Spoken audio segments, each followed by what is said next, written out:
he won't be going to school if I don't get the transfer, because first and foremost the package at Foga High School is $9,000 just to pick up the package, which I don't have at the moment. Right now we are trying to get that transfer for my son to go to very technical high school, but they're telling us that they don't have any space.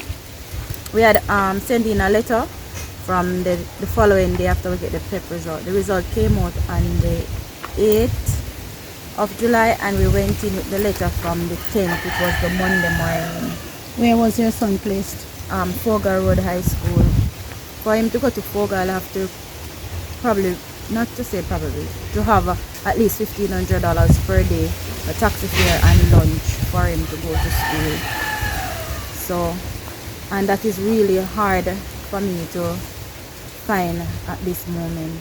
So if you don't get the transfer, he won't be going to school if I don't get the transfer, because first and foremost the package at Foga High School is $9,000 just to pick up the package, which I don't have at the moment, and then the auxiliary fee is $8,500, which has to be paid before registration.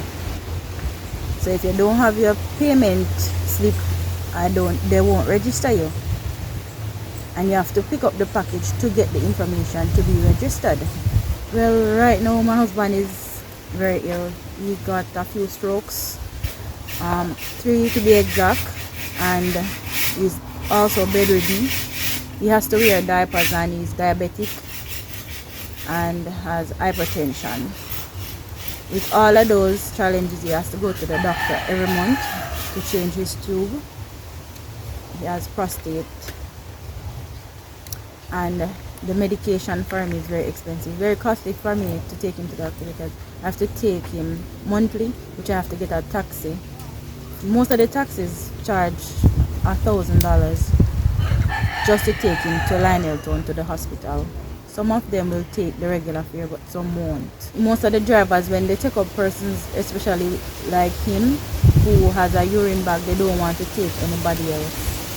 They figure more or less like it is a charter, but some of them will do carry other passengers, especially if they put him at the front seat and then they tell her that they have to charge for the wheelchair. He has the NHF card, which doesn't cover the expensive medications, only the ones at the pharmacy, the government pharmacy. One of the challenges is right now with his medication is the sugar pill. They give him Diavista, which is very expensive. It's like almost, depends on some of the pharmacies, it's like 14,000 and up for a month's supply. And the diapers, they have to buy diapers almost every other week or even every week, depending on how he uses them. A friend of mine had bought me some chickens, so that's where we have been turning the chickens and eat from as well. And at church we have a little baking program on Saturday where I go and bake. It's not much, but when I saved up whatever little I earn every week, at the end of the month I'll add that to buy grocery. And you can't work, right? No, I can't work with the condition he's in, because he needs round the clock care. And we also, now and then, every month, to be exact, we get a stipend at church from a food bank, which helps to add to the groceries and so forth. For the kids to go to school, I get up every morning and make lunch for them. Whatever we have for breakfast, they'll have that for lunch for that day.